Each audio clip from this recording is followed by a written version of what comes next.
John, my name is Jeff Hohensee from the Alliance. And I've heard a lot about farmers not being able to draw water out of their wells.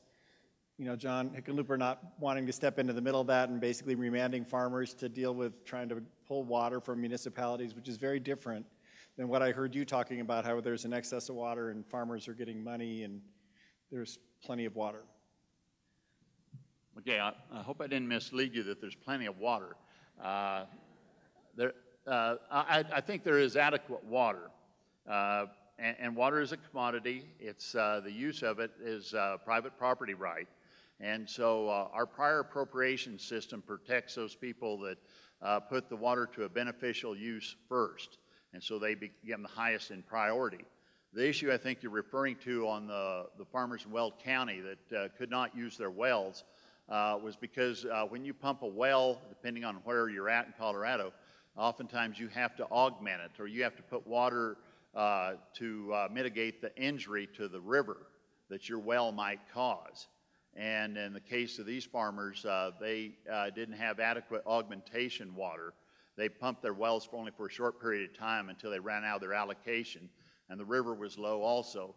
And so the nuances of water law and water availability certainly impact agriculture. And that's why there's always been a market there for that water to municipalities. And we're trying to look at different ways of the buy and dry. And in the case of these farmers, we're also doing a study right now in the South Platte to better understand that relationship between surface water and groundwater. And Colorado State University is doing that independent study, and it'll be out about a year from now. But part of the complexity of our water law is what protects you for having water at your tap every time you turn it on. And so as you're junior and you get in your water right, in times of scarcity, times of drought, you may not have water. And that's what's happened to those farmers because there's not an endless supply of water.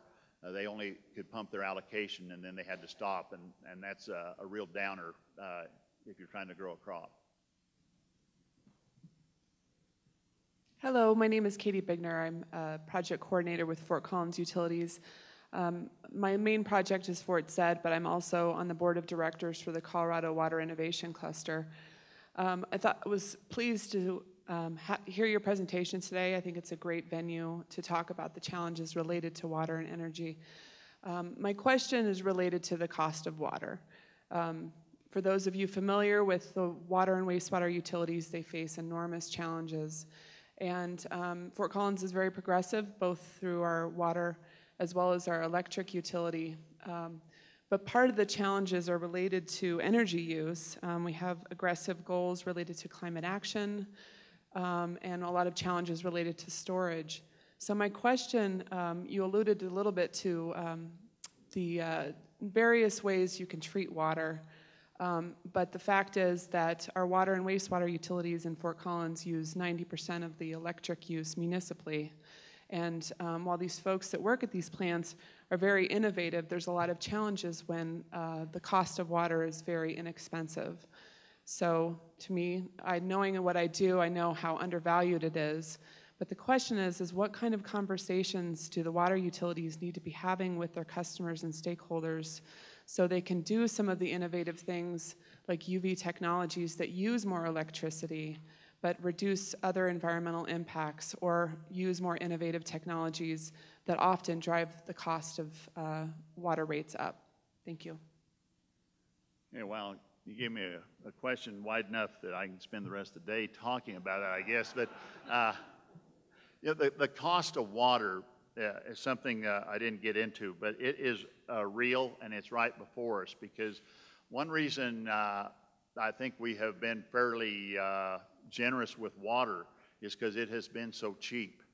And that's why people don't worry too much about letting it run down the gutter or water the sidewalk, things like that. But I think that's changing. The other thing that kind of the hidden cost is the infrastructure that we have as a nation. It's projected that it's going to, over the next couple decades, it's going to take maybe as much as $2 trillion to upgrade and replace a lot of our aging infrastructure. And that goes back to not only the energy costs of treating the water that we use every day, but keeping up with the decay in our infrastructure, and we have not been covering that necessarily. The era of the federal government having a lot of either cheap, low interest money or grants is probably over. The state of Colorado, looked at the possibility of a financing referendum about 10, 15 years ago and decided to not support it at that time. And so typically the cost of water projects comes back to the ratepayers. And we have seen communities, though, invest in just in the last few years. If you look at Aurora's Prairie Waters project, that's $655 million in that ballpark to bring water back from the Platte River and treat it and be able to reuse it, which they're legally entitled to. At the same time, Colorado Springs has invested $880 million in their southern delivery system, and it will probably get more expensive as they finish that out over the next 20 or 30 years. There's $1.5 billion, roughly, that two communities have committed to here in Colorado. Of those projects I listed off, the IPPs, roughly there's another $2.3 billion in preliminary or estimated costs for those. So we are going to invest in water one way or another, either as a ratepayer or as a state or some other structure. And so I think it's important to be very transparent about what we do with water. That gallon of water we conserve is a gallon of water we don't have to treat or transport around. And Fort Collins has done a great job in educating. I think I read the other day that you have one of the longest running water festivals for educating young people in the state.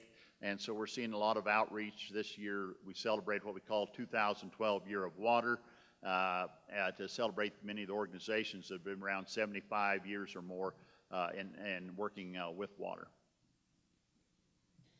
Hi, I know this is getting into water law, which is very complicated, but speaking to some of the farmers down in southern El Paso County that are interested in converting some of their fodder to some edible crops and maybe utilizing more sustainable agriculture practices, they're afraid that they'll be penalized by, if they don't use it, they'll lose it kind of for their water rights.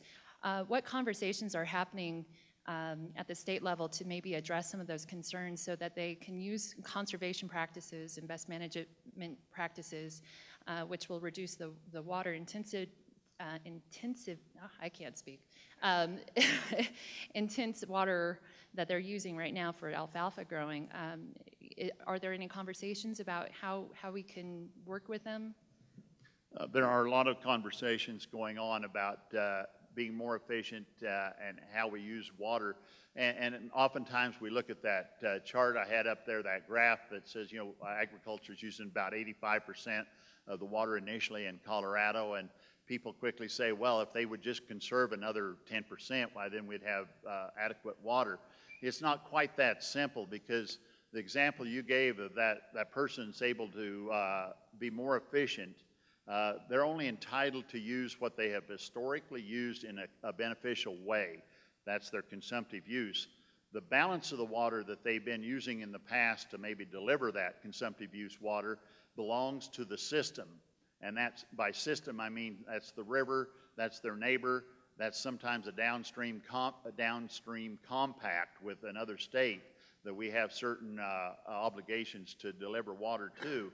And so that's interesting, depending on what color your water is or what the decree is. And that farmer can only use that whether he has historically used consumptively. And so the use it or lose it idea is not totally accurate. If you do not use it over a period of time, yes, you can lose it. There's an abandonment type of thing, that if you don't continue to put that water to a beneficial use, you can lose your right to use that water. But in the case of that farmer that's more efficient, that water goes to his neighbor or the downstream canal companies that have a right to those return flows. And so we are still looking at some things. We're seeing more people use drip irrigation and plastic and some things like that to minimize the evaporative losses. And so we're looking at ways that agriculture can get some benefit and to incentivize being more efficient, because that water still stays in the system, so to speak, and so there are other benefits to other users. We have the next two questions, and I'll just ask to keep it very short. Thanks. Okay. One more question. We'll have you and the Very short. gentleman behind you, but really short. if you Commissioner don't mind. Stulp, my name is Chris Crosby, and I'd like to offer personal perspective and a question. I'm about 75, and I gave up red meat and dairy about 40 years ago. And I run off the top of the chart for a kid 40, 50 years old with my EKG every year. And my point is that I think that cattle and